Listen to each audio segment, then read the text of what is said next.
एक नगर में एक भाई अपनी बहन सुशीला और पत्नी के साथ रहता था। सुशीला भगवान विष्णु की परम भक्त थी।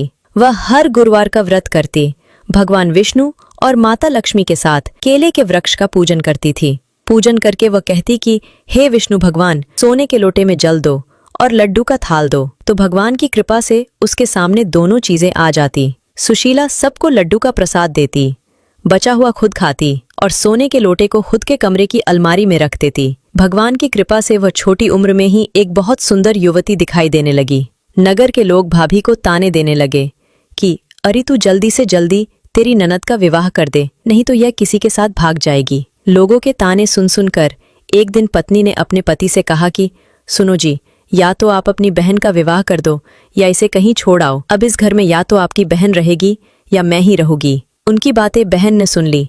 सुबह भाई अपनी बहन से बोला कि चलो सुशीला, आज मैं तुम्हें मामा नाना के घर छोड़ आता हूँ, कुछ दिन तुम वहां रह लेना। बहन को मालूम था कि उसके कोई मामा नाना नहीं, फिर भी वह खुशी खुशी भाई के साथ चल दी। आधे रास्ते में उन्हें विष्णु भगवान का मंदिर दिखाई दिया। भाई ने बहन से कहा कि बहन, रात होने वाली है, हम रात्रि यही मंदिर में रह लेते हैं, सुबह होते ही मामा के घर चलेंगे। भाई ने सोचा कि जब बहन सो जाएगी तो इसको यही छोड़ घर चला जाऊंगा। बहन बेचारी मंदिर के भीतर सो गई, भाई बाहर सो गया। दोनों को गहरी नींद आ गई।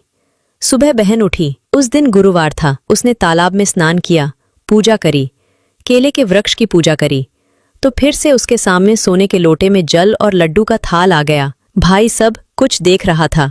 उसे समझते देर नहीं लगी कि मेरी बहन के ऊपर तो भगवान का आशीर्वाद का हाथ है।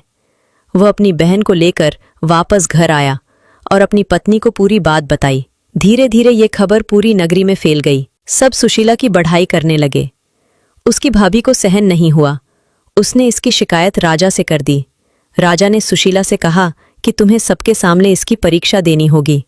अगर यह सच निकला तो मैं अपने बेटे के साथ तुम्हारा विवाह करवा दूंगा, लेकिन झूठ निकला तो तुम्हें सजा दूंगा। दूसरे दिन गुरुवार था। चौपाल पर राजा, रानी, मंत्री, दरबारी, पूरी प्रजा यह देखने आ गई। सुशीला ने केले के वृक्ष का पूजन करके भगवान से विनती करी कि प्रभु, आप अपने भक्त की लाज रखना। उसी समय सोने के लोटे में जल और लड्डू का थाल आ गया। वहां खड़े सबने यह चमत्कार देखा। राजा ने अपने वचन के अनुसार अपने बेटे का विवाह सुशीला से करवा दिया और पूरी नगरी में मुनादी करवा दी कि सभी को गुरुवार का व्रत, भगवान विष्णु का पूजन और केले के वृक्ष को